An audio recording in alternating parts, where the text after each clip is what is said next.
오늘은 예수님의 제자 두 번째 시간입니다. 지난주에 예수님의 제자는 사랑하는 사람이라고 그랬어요. 말씀을 생각하시면서 한 주간 동안 여러분 많이 사랑하며 사셨나요? 사랑할 사람이 없어요? 그러면 만들어서 사랑하시기 바랍니다.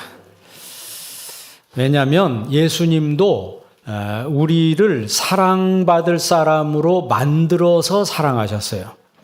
우리는 원래 쇳덩어리였습니다. 육신의 정욕, 안목의 정욕, 이생의 자랑, 시기, 질투, 분쟁, 온통 우리 인간은 쇳덩어리인데 이런 쇳덩어리인 나를 위해서 예수님이 십자가를 져주신 거예요. 그리고 물과 피를 다 쏟으시기까지 나를 사랑하셨어요. 나를 사랑하시고 내 죄를 깨끗하게 씻겨주시고 그 죄를 지워주시고 도말하셔서 우리를 사랑해 주셔.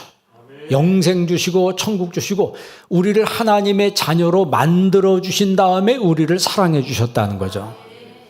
흙탕물에 아이가 막 저지레 하다가 들어오면 바로 흙탕물 채로 안아주는 게 아니고 옷을 벗기고 다 씻긴 다음에 새 옷을 입힌 다음에 그 다음에 그 아이를 안아주고 뽀뽀해주고 그렇게 하는 것처럼 죄인인 우리의 죄를 깨끗하게 씻겨주시고 우리를 사랑해 주셨다라고 하는 거예요.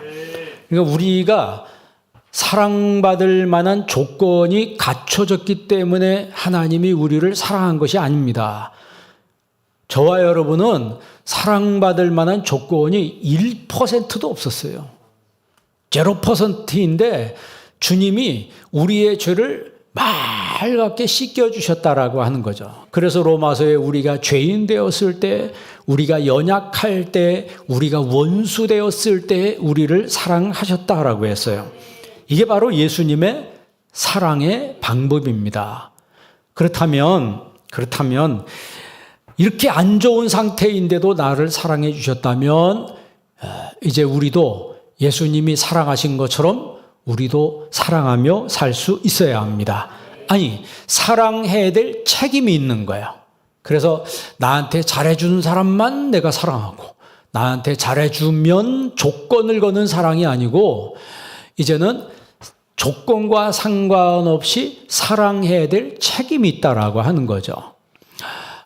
교회 한 멤버 한 사람 한 사람이 이런 정신과 믿음으로 신앙생활을 한다면 그 교회는 자동으로 부흥할 거예요.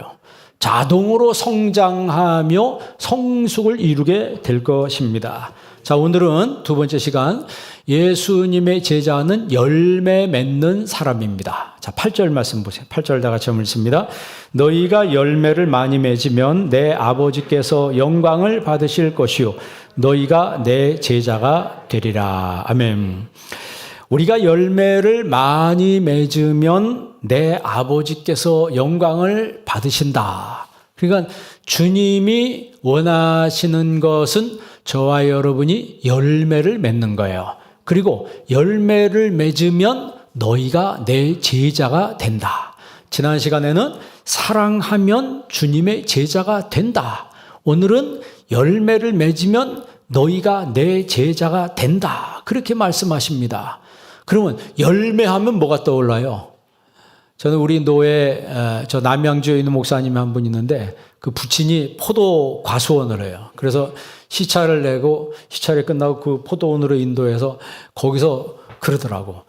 따 먹고 싶은 대로 따 드시라고 그러더라고. 그리고 따서 갖고 가시려는 거예요.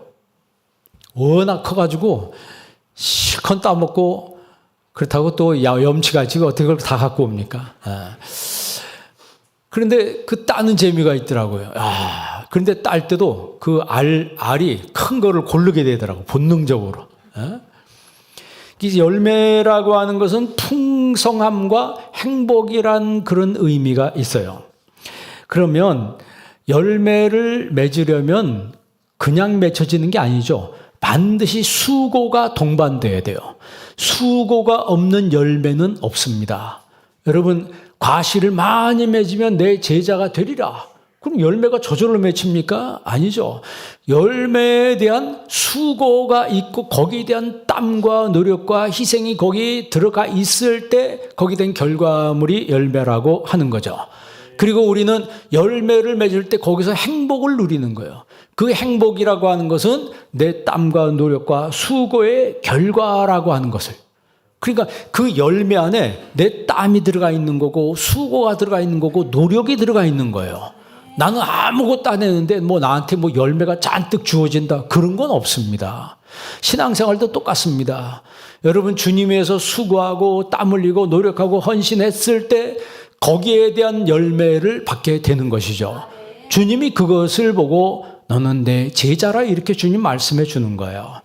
그러니까 이 열매라고 하는 것은 우리에게 뭘 주냐면 행복이라고 하는 걸 주죠. 우리가 알버트 슈바이처 박사라고 하는 분이 그런 얘기 하잖아요. something to do. 행복한 사람은 something to do. 해야 될 일이 있는 사람이 행복하다. 우리가 그런 말 하잖아요. 아우, 피곤해요.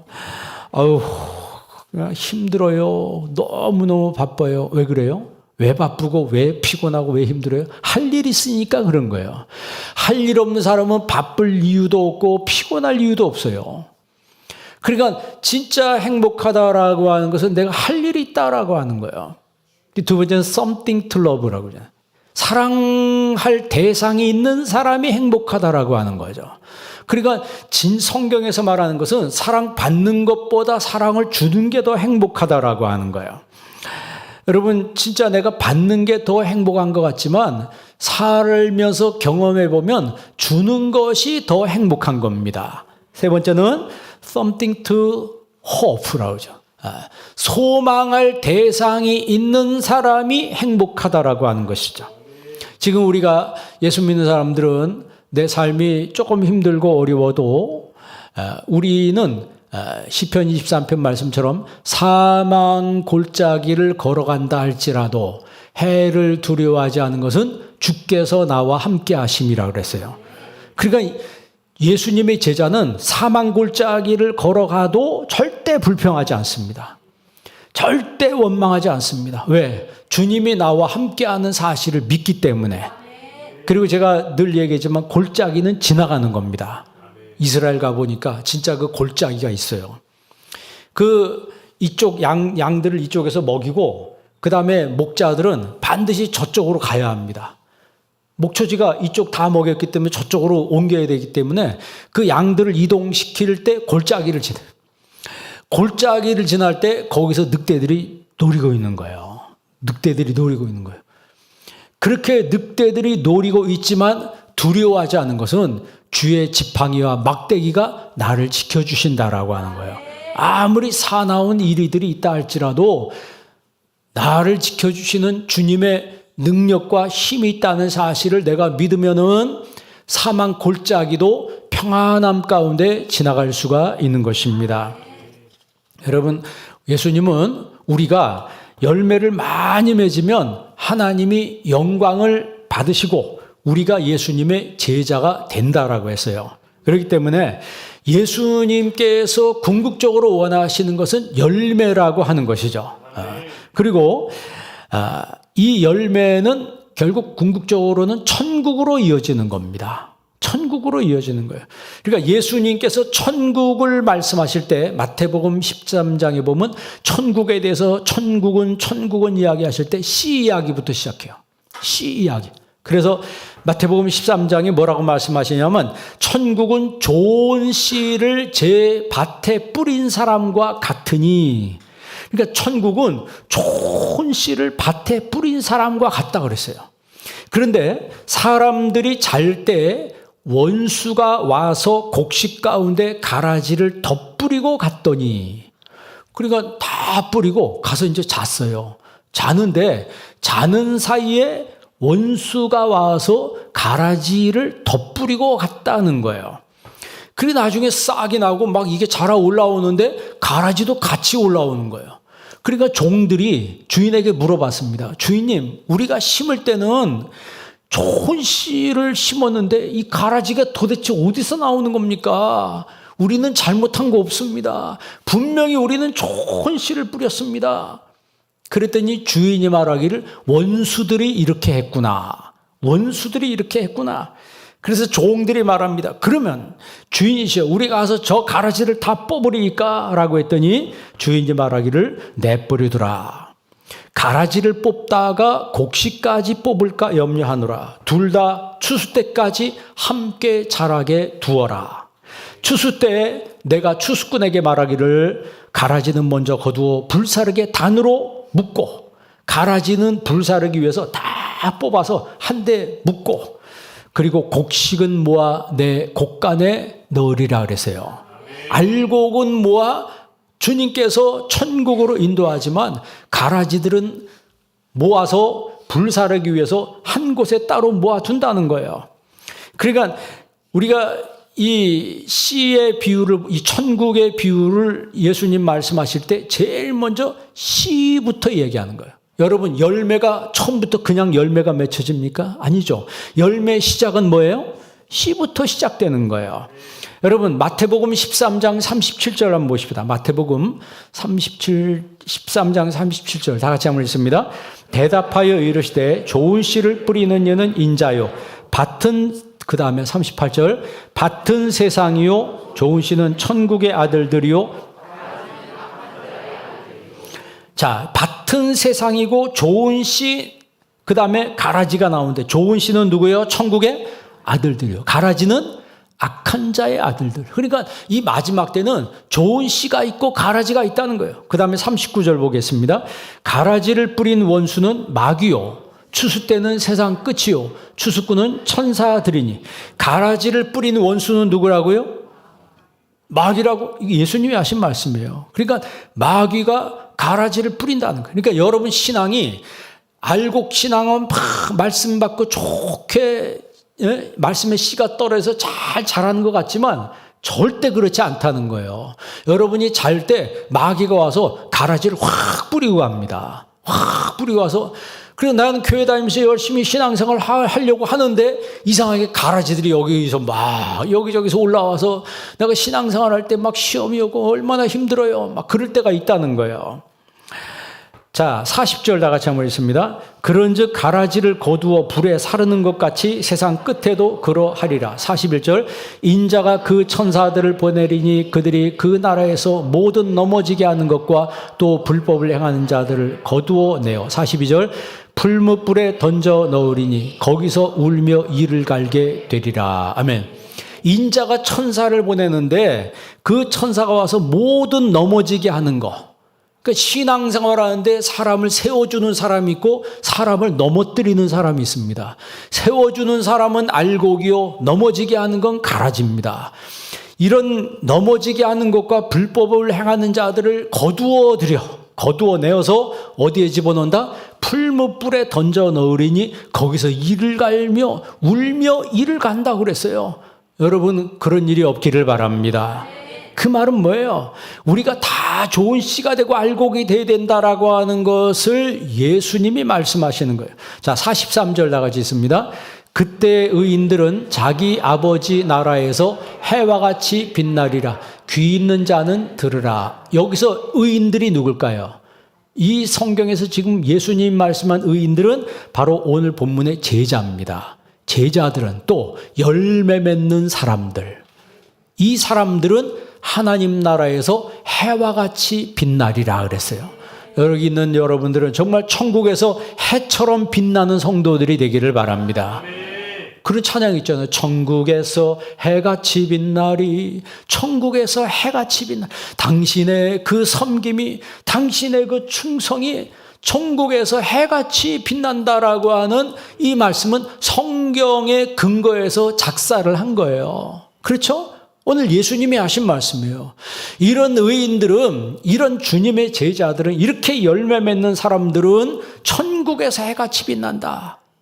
심는다고 다 열매 거두는 게 아니잖아요. 그렇죠? 가라지가 너무 많으면은 열매를 맺지 못해요.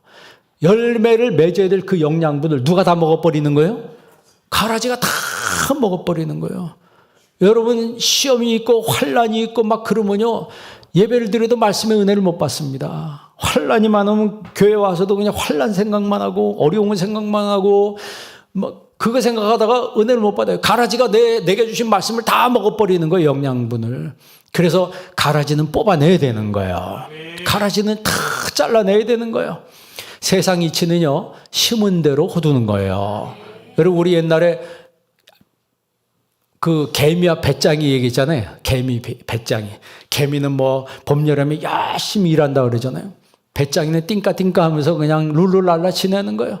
신앙생활할 때 어떤 사람은 막 저 사람 뭐 그렇게 교회 열심히 나가, 낮에도 밤에도 새벽에도 뭐 그렇게 열심히 해. 그렇게 사람들한테 우스갯소리를 들을 정도로 열심히 한 사람이 있고, 그냥 신앙생활도 띵까띵까 하면서 시간 나면 오늘 교회 나가볼까 이런 사람이 있어요. 자기 오늘 뭐 놀러 가면 다 빠지고 자기 마음대로 신앙생활 하는 거죠. 영적으로 보면 배짱입니다.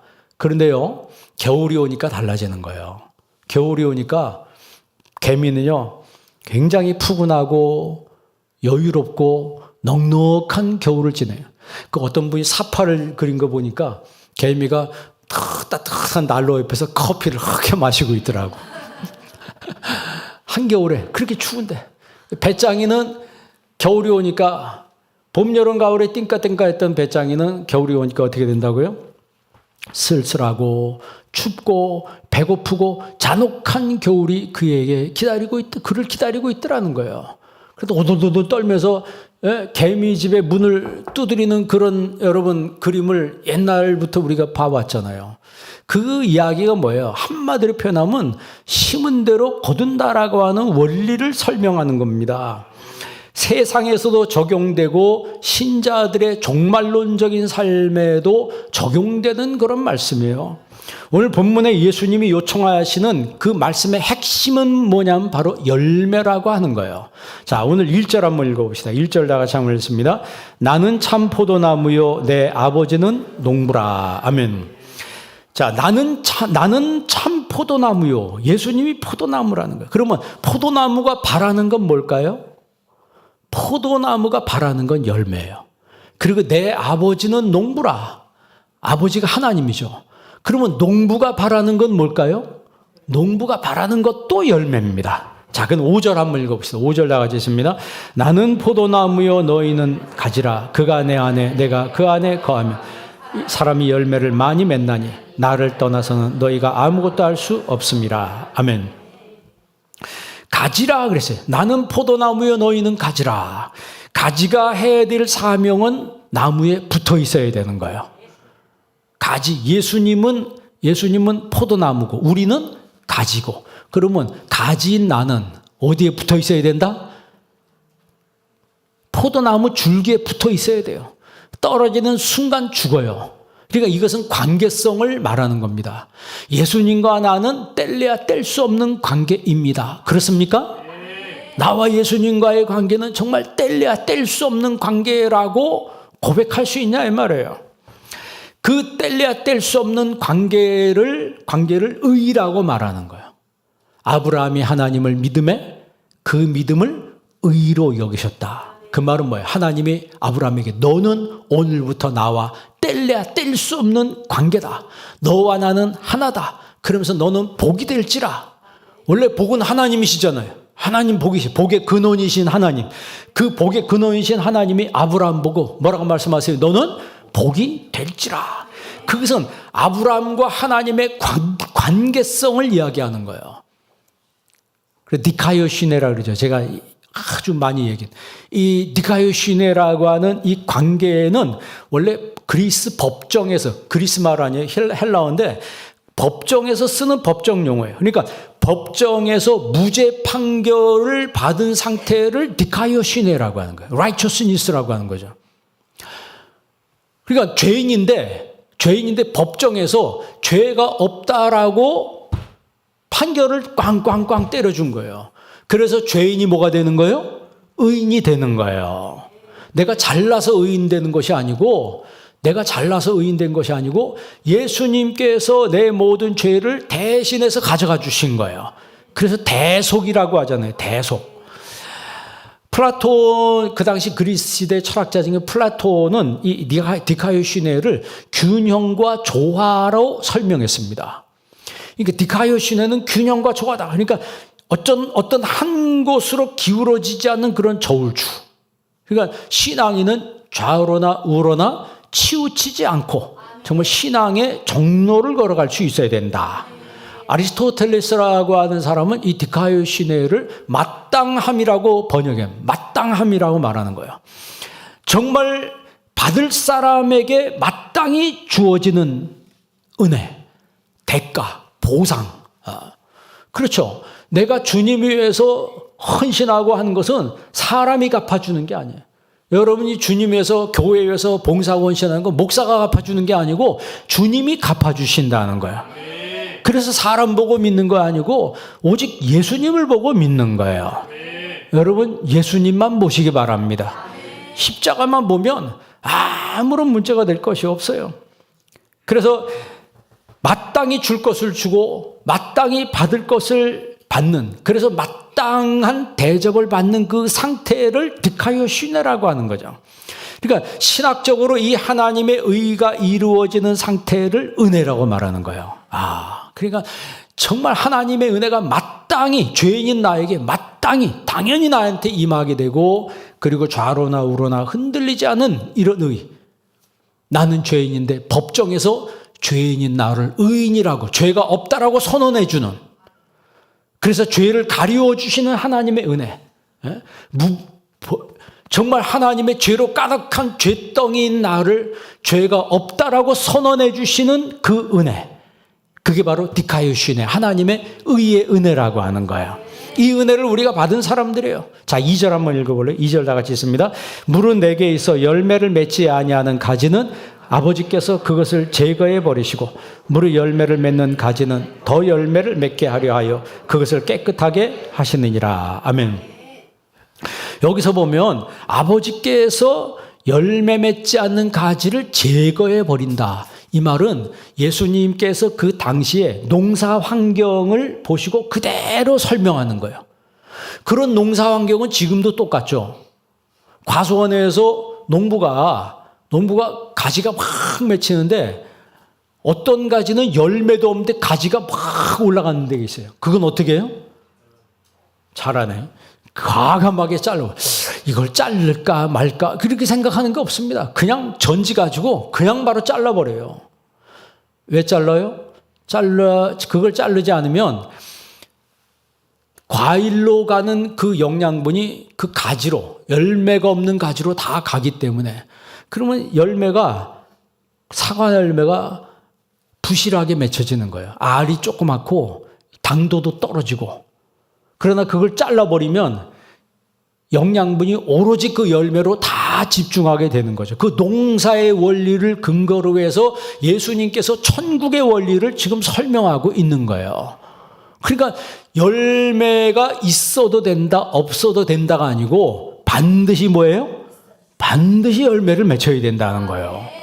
그런 의미에서 여러분이 주님의 제자라면 내 삶 속에 맺혀지는 열매가 무엇인가 한번 생각해 보시기 바랍니다. 자, 3절 한번 읽어보세요.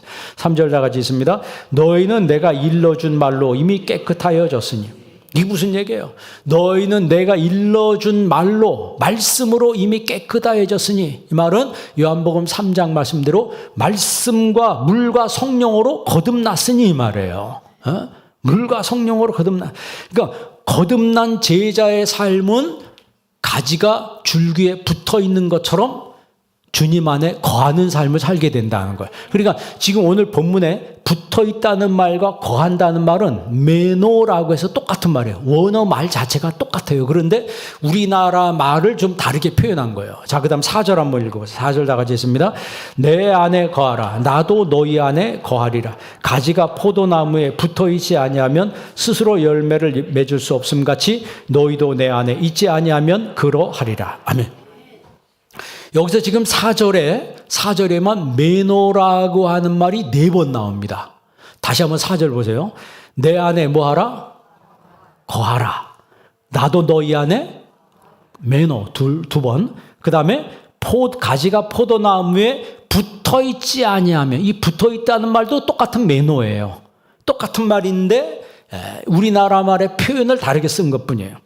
그리고 스스로 열매를 맺을 수 없음 같이 너희도 내 안에 있지 아니하면, 그 말도 있다는 말도 매너예요. 그 말은 내 안에 거하지 아니하면 그러하리라 이 말이에요. 그러니까 거듭난 제자는 주님 안에 거할 때, 주님께 붙어 있을 때 열매를 맺는다는 말이에요. 그러면 제가 몇 주 전인가요? 그 매너란 말은, 거한다는 말은 세 가지로 거한다 그랬죠. 시간적으로 거하고, 장소적으로 거하고, 성품적으로 거한다. 그럼 이 설교를 들었으면 여러분 적용을 해야 돼요. 정말 내 어느 시간이든지 간에 주님이 내 안에 거하시는가? 거하는 삶을 나는 살았는가? 시간과 어떤 시간, 아침이든지 저녁이든지 낮이든지 내가 무엇을 하든지 내 시간 순간순간 주님이 나와 함께 하시고 내가 주님 안에 거하는 삶을 살았는가? 제자가 그렇다는 거예요. 예수님의 제자가. 두 번째는 장소적으로 거한다. 내가 교회에 있든지 직장에 있든지 집에 있든지 내가 그 어느 곳에 있든지 어떤 장소에 있든지 주님이 내 안에 거하는 삶을 살았는가? 예? 교회 안에 있을 때만 예수님이 거하는 게 아니고 직장이나 세상 나가면 거기서 세상 반대로, 그러니까 교회 와서 막 두 손 모고 예배드리고 세상 나가서 술집 다니고, 여러분 그게 주님이 거하는 삶이에요? 그건 척하는 삶이지 거하는 삶이 아니에요. 교회 와서는 찬송 부르고 밖에 나가서는 막 험담하고 막 비난하고, 여러분 그게 주님 안에 거하는 삶이 아닙니다. 그러니까 주님 안에 거하는 삶이라고 하는 것은 시간적으로 장소적으로 그 어느 곳에 있든지 내가 주님께 붙어있는 삶을 사는 거예요. 그리고 세 번째는 성품적으로, 이제는 더 디테일하게 내 내면에까지 주님이 오셔서 주님이 임재하심을, 쉐키나 파루시아라고 그래. 헬라어로 파루시아라고 그래. 주님이 내 안에 임재하시는 그 삶을 내가 경험하는 거예요. 그러니까 제자는 주님이 내 안에 거하고 내가 주님 안에 거하는, 그러니까 주님 안에 딱 붙어있는 삶, 그거를 의라고 했습니다. 아브라함이 하나님을 믿음에 하나님이 그 믿음을 의로 여기셨다. 그 뭐라고 그랬어요? 관계라고 그랬습니다. 그래서 하나님이 아브라함에게 너는 나와 뗄래야 뗄 수 없는 관계다. 하나님이 선언해 주신 거예요. 그런 하나님의 선언이 오늘 여러분에게도 있기를 바랍니다. 자, 5절 말씀 보세요. 5절 말씀 읽습니다. 나는 포도나무여 너희는 가지라. 그가 내 안에 내가 그 안에 거하면 사람이 열매를 많이 맺나니 나를 떠나서는 너희가 아무것도 할 수 없습니다. 그렇죠. 그가 내 안에 내가 그 안에 거하면, 계속 매노 주님 안에 거하면 열매를 많이 맺는다. 그러니까 내가 맺으려고 해서 맺는 게 아니고 뭐가 있어야 맺죠. 주님께 붙어 있으면 주님으로부터 올라오는 그 영양분을 내가 다 받아가지고 자연스럽게 열매 맺는 거예요. 포도 열매가 그렇잖아요. 포도나무는요, 열매 외에는 쓸모가 없는 나무죠. 포도 잎사귀가 쓸모가 있습니까? 포도나무가 쓸모가 있습니까? 아무런 쓸짝이 없는데 왜 포도나무로 비유를 말씀하셨냐? 오직 열매만 의미가 있기 때문에. 그래서 포도나무로 예수님이 설명을 하시는 거예요. 나를 떠나서는 너희가 아무것도 할 수 없습니다. 자, 그러면 제자가 맺어야 되는 열매는 뭘까요? 첫째는 회개 열매를 맺어야 합니다. 회개 열매를 맺어야 돼요. 회개에 합당한 열매를 맺으라 그랬잖아요. 회개에 합당한 열매를 맺고, 회개의 정의는요, 죄를 떠나서 하나님께 가는 거예요. 내 중심을 떠나서 하나님께 가는 거예요. 여러분 신앙생활하면서 교회 다니면서 예수님의 제자들 특징은 내 중심으로 살지 않고 하나님 중심으로 사는 사람들이에요. 모세오경에 아시암이라고 하는 회개란 말이 있어요. 이게 속건제란 말도 번역이 되는데, 아시암이란 이 회개는 죄를 깨닫는다는 거예요. 그러니까 이건 마음의 작용이에요. 마음의 작용. 그리고 두 번째, 선지서에는 수브라고 하는 표현을 써요. 히브리 말로. 수브는 의지를 사용해서 하나님께 돌아가는 거예요. 마치 탕자가 자기 의지를 사용해서 아버지 집으로 걸어서 가는 거죠.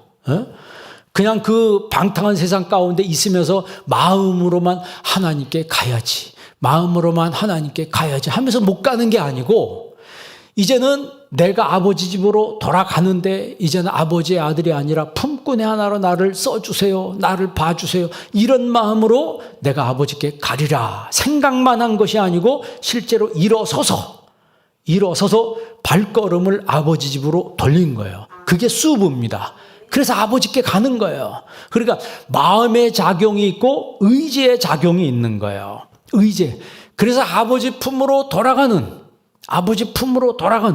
그럴 때 비로소 그 사람에게 열매가 시작된다라고 하는 거죠.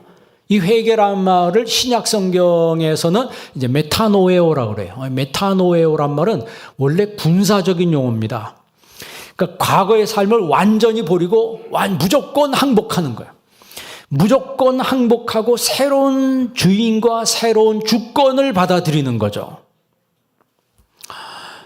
전쟁에서 이긴다라고 하는 것은 상대국의 모든 주권을 가지고 오는 걸 말해요. 일단 국호가 바뀌어요. 나라가 바뀌어요. 나라 이름이 바뀝니다.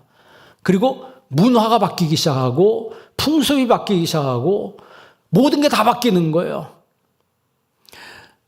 그런 것처럼 이 신약에서의 메타노에오라고 회개라고 하는 의미는 내 과거의 삶을 완전히 버리고 하나님께 무조건 항복하고 새로운 주인을, 새로운 주권을 받아들이는 그 상태를 의미하는 거예요. 그래서 예수님이 회개하라 천국이 가까웠느니라. 여기서는 단순히 죄로부터 마음을 돌이키란 얘기가 아니고 더 적극적으로 예수님을 영접하고 이제는 복음을 위해서 살라라고 하는 거예요. 그래서 예수님을 마음에 영접한 사람은 영접한 것에서 끝나는 것이 아니고 이제는 내 남은 생에 복음을 위해서, 교회를 위해서, 십자가의 영광을 위해서 우리가 사는 사람이 돼야 되는 거예요. 그럼 왜 회개해야 됩니까? 왜 회개해야 돼요? 이유가 딱 하나, 심판이 있기 때문에 회개해야 합니다. 오늘 본 말씀 6절 말씀 보세요. 6절 나가지 있습니다. 사람이 내 안에 거하지 아니하면 가지처럼 밖에 버려져 마르나니 사람들이 그것을 모아다가 불에 던져 사르느니라. 아멘.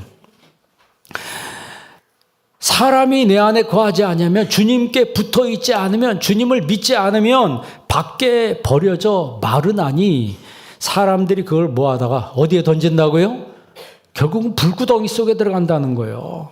그러니까 우리는 예수님 안에 거하지 않는 삶을 회개해야 합니다. 예수님 안에 거하지 않는 삶을 회개해야 돼요. 그럼 예수님 안에 거하지 않는다는 것은 예수님 밖에 있다는 거예요. 주님 밖에 있다는 것을 로마서에는 뭐라고 써 있어요? 하나님을 알되 하나님을 영화롭게도 아니하고 감사치도 아니하고 그의 허망한 마음이 미련에 졌나니, 마음에 허망하다는 거예요. 그러니까 생각하는 게 늘 허망한 것만 생각해요. 육신의 정욕과 안목의 정욕과 이생의 자랑과 뭘 먹을까, 뭘 마실까, 뭘 입을까, 자기 자신만 생각해요. 굉장히 이기적인 삶을 사는 거예요. 하나님을 알면서도 하나님 영화롭게 하는 거 신경 안 씁니다. 하나님께 감사 없어요. 그리고 로마서 1장 25절에 보면 피조물을 조물주보다 더 경배하고 섬김이라. 피조물 땅에 있는 것들을 하나님보다 더 경배하고 섬긴다. 왜? 하나님 밖에 있는 사람들이 그런다는 거예요. 그러면서 로마서 1장 28절에는 그 마음에 하나님 두기를 싫어하매. 그러니까 하나님 말씀 전에도 듣기가 싫은 거예요. 내가 가만히 생각해봐야 나한테 막 좋은 얘기하면 아멘이고 그렇지 않으면 노멘이고. 왜 그래요? 그건 인간적으로 하나님 말씀을 듣는다는 거예요. 그래서 하나님이 그 상실한 마음대로 내버려 두사, 상실한 마음대로 하나님 내버려 두사. 이게 유기예요. 신학적인 용어로 유기가 뭐예요? 방치해 놓는 거예요. 그래서 요한계시록에 뭐라고 말씀합니까? 말세가 되면 거룩한 자는 그대로 거룩하게 내버려두라. 의로운 자는 그대로 의롭게 내버려두라. 더러운 자는 그대로 더럽게 내버려두라. 불의한 자는 그대로 불의하게 내버려두라. 내가 와 속히 오리니 그들의 행한 대로 주님이 갚아주신다고 했어요. 여러분, 성경 말씀을 알면 함부로 살 수가 없습니다. 영적으로 깨어 있어야 합니다. 영적으로 깨어 있어야 돼요. 뉘우침과 회개가 뭐가 달라요? 예? 어떤 사람은 뉘우치고 끝나는데, 뉘우친 사람은 가룟 유다처럼 되는 거예요. 가룟 유다도 자기 죄를 알았어요. 깨달았습니다. 그런데 뉘우친 거예요. 그러니까 자살하는 거예요. 베드로는 회개했습니다. 닭울음 소리를 듣고 통회하며 회개했어요. 깊은 회개를 거친 다음에 주님을 만났을 때 주님이 베드로를 다시 쓰잖아요. 내 양을 먹이라 다시 쓰는 거예요. 여러분 탈무드에 보면요 그런 말이 있어요. 내 자기 잘못을 인정하는 것처럼 자기 마음을 가볍게 하는 것은 없다. 자기 잘못을 인정하는 것처럼 자기 마음을 가볍게 하는 것이 없다는 거예요. 그러니까 여러분 부부 사이도 내가 잘못했어 그러면 끝나는 거 아니에요. 그죠? 내가 진짜 잘못했어 그러면 끝나는데 자기는 잘못한 게 없다는 거예요. 막 그러니까 어떻게 되는 거예요? 여러분은 안 그러겠지만 계속 싸우고 불화가 계속 이어지는 거예요. 자기만 옳다고 고집하는 것처럼 마음을 어둡게 하는 것은 없다. 이게 탈무드에 써 있어요. 그래서 유대인들은 항상 토라와 탈무드를 같이 봅니다. 탈무드는 어디서 근거하냐? 성경에서 근거예요. 성경을 해석해 놓은 게 탈무드예요. 그러니까 탈무드를 보면서 인생 사는 지혜를 배우는 거예요. 그러니까 탈무드에 자기 잘못을 인정하는 것처럼 마음을 가볍게 하는 것은 없다. 그러니까 자기가 만큼 잘못했을 때 바로 인정해 버리는 거예요. 내가 잘못했습니다. 그러면 끝나는 거예요. 그럼 마음이 시원해지고 자기도 편해지는 거죠. 끝까지 고집을 부리고 인정 안 하면 계속 끝까지 불편하는 거예요. 그러나 내가 잘못했다고 고백할 때 나비가 훌러 하늘을 날아가는 것처럼 우리 마음이 얼마나 자유로워요. 그러니까 사탄은요, 우리가 열매 맺지 못하도록 도모합니다. 나무가 싹을 내고 꽃이 피기 시작할 때 주의할 게 뭐예요? 아가서에 보면 나와있죠. 아가서에. 작은 여우를 잡으라. 작은 여우를 조심하라. 여러분, 포도원에 꽃이 피었을 때, 반드시 꽃이 피고, 꽃이 피면 뭐가 맺어요? 열매가 맺히잖아요. 그러니까 그 성장기와 그 절정기에 작은 여우가 출몰을 합니다. 출몰해서 다 헤집고 다니고, 다 파버리는 거예요. 그래서 아가서에 뭐라고 그래요? 포도원을 허는 작은 여우를 잡으라. 이렇게 얘기하는 거예요. 여러분 신앙을 파헤치고 여러분 신앙을 망가뜨리는 작은 여우가 돌아다니는 거예요. 큰 여우라면 보니까 금방 알아채리지. 예? 그런데 이게 작아가지고 어디로 돌아다니지도 모르게 돌아다니면서 이리 파먹고 저리 파먹고 신앙을 갉아먹어가지고 나도 모르는 사이에 자기도 모르게 신앙이 푹 꺼져버리고 신앙이 침몰해버리는 그런 사람들이 있어요. 마귀는 자신의 음모인지 알아채지 못하게 역사합니다. 그래서 시험들은 사람 망가지게 하고 가정을 망치고 교회를 망가뜨리는 그 이면에는 작은 여우의 역사가 있다라고 하는 거예요. 여러분 우리가 신앙생활하면서 큰 죄 짓습니까? 여기 큰 죄 짓는 사람 한 명도 없어요. 제가 볼 때. 큰 죄 짓는 사람 다 곧 교도소 가겠죠. 죄를 짓는다면 다 작은 죄 짓는 거지. 죄 같지도 않은 죄. 그런데 그 작은 죄들이 나를 무너뜨리는 거예요. 그 작은 죄가 마음을 무너뜨리고 신앙을 무너뜨리고 나중에 그게 집까지 무너뜨립니다. 그래서 작은 여우가 무서운 거예요. 큰 게 들어오면 바로 전부 다 정신 차리고 아유 이러면 안 되지 하고 사람들이 정신 바짝 차리는데 작은 여우는 서서히 무너지게 만들어요. 마음이 무너지고 신앙이 무너지게 이렇게 만든다는 거예요. 그래서 작은 여우를 잡으라 이 말은 빨리 회개하라 이 말이에요. 여러분 회개하게 빠른 성도가 되기를 바랍니다. 회개에 합당한 열매를 맺으라. 두 번째는 성령의 열매입니다. 제자가 맺어야 될 열매는 성령의 열매예요.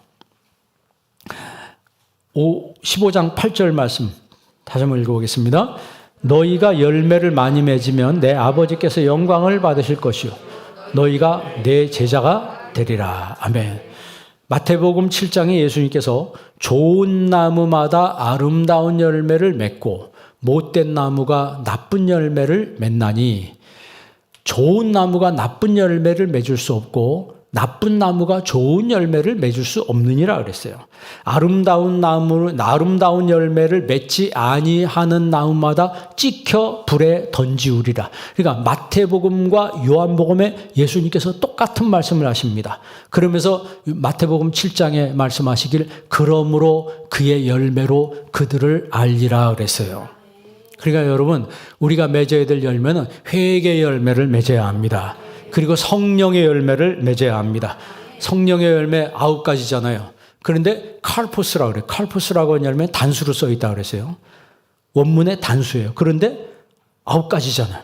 그러니까 성령님은 한 분이시지만 그 성령이 나타나는 그 열매는 9가지로 나타나는 거예요. 뭐 하나하나 다 하면 9시간에 걸쳐서 성령의 열매를 해야 되는데, 그러니까 성령님이 제자에게 제자가 성령 충만해서 성령의 은혜 가운데 있으면은 성령의 열매가 나타날 때 사랑하는 거로 나타나는 거예요. 그리고 기쁨으로 나타나는 거예요. 막 인생이 즐거운 거예요. 사는 게, 예배드리는 게 즐겁고 사는 게 즐겁고, 그리고 평화, 마음의 평화가 있어요. 그게 성령의 역사입니다. 그리고 오래 참아요. 조금 참다가 에이 못 참아 이게 아니고 오래 참는 게 성령의 역사예요. 성령의 역사.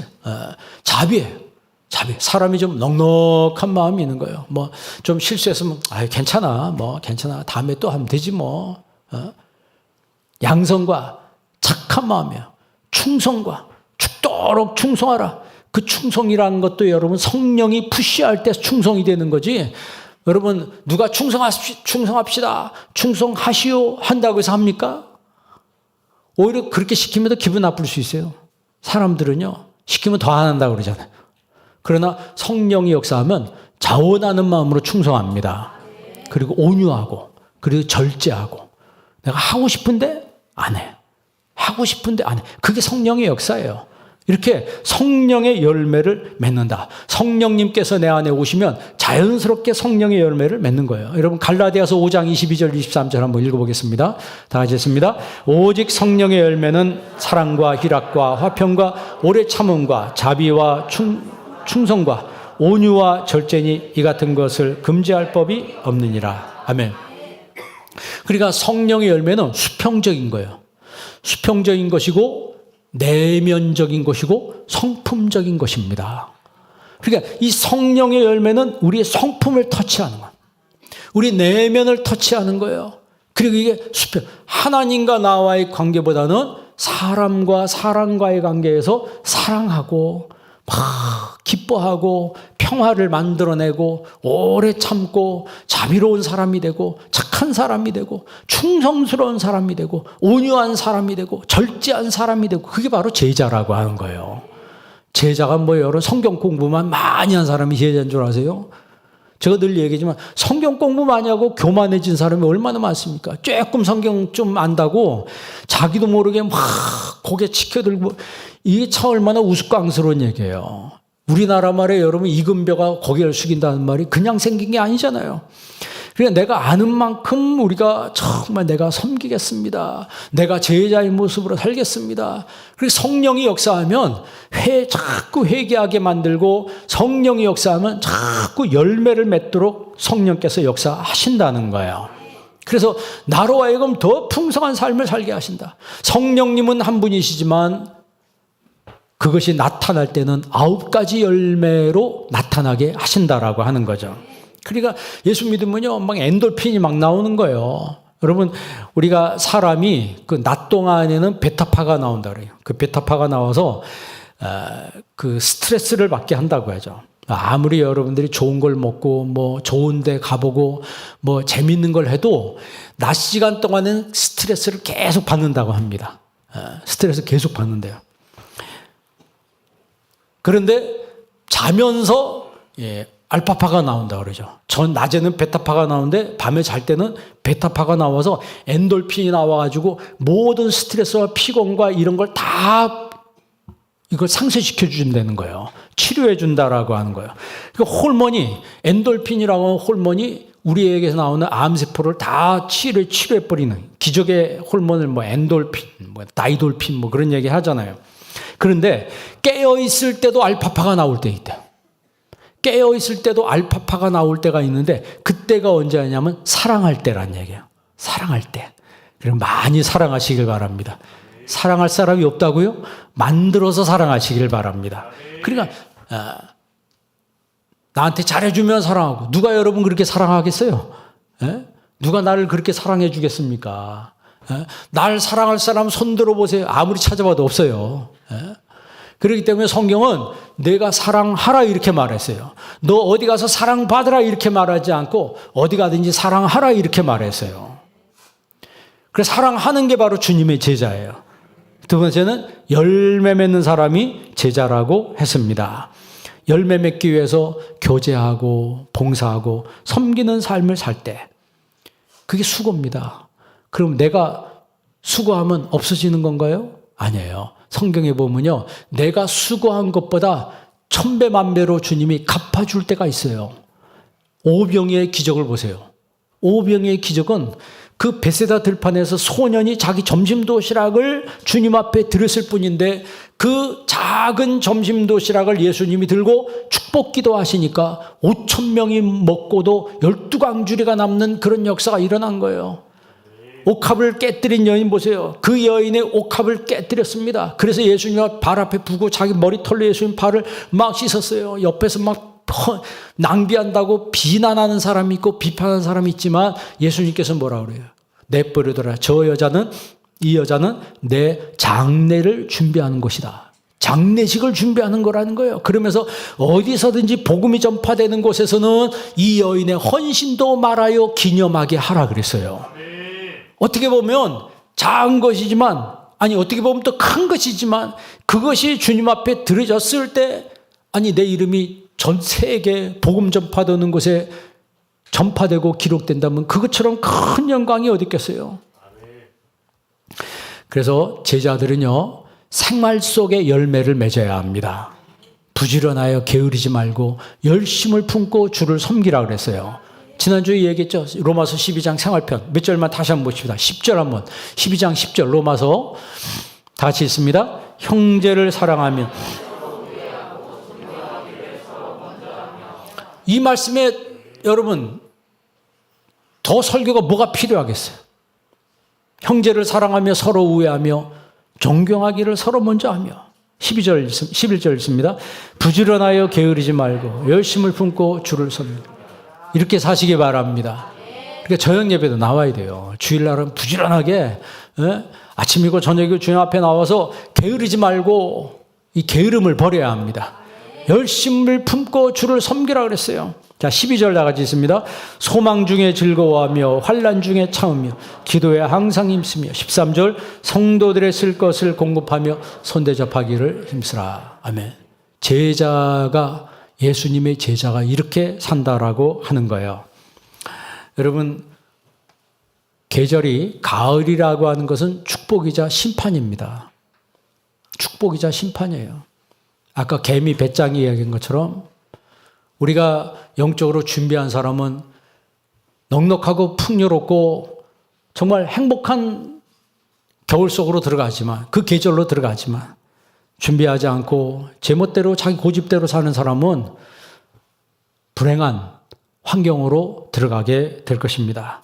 그리고 마지막으로 제자는 혀의 열매를 맺습니다. 혀의 열매. 자, 마태복음 12장 36절 한번 읽어볼래요? 마태복음 12장 36절 있습니다. 내가 너희에게 이르노니 심판날에 이에 대하여 신문을 받으리니.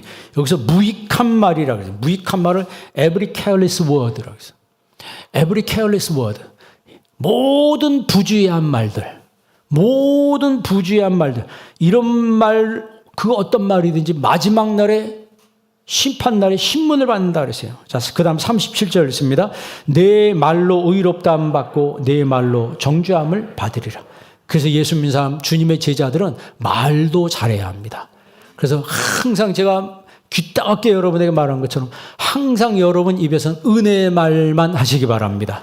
덕스러운 말만 하시기를 바랍니다.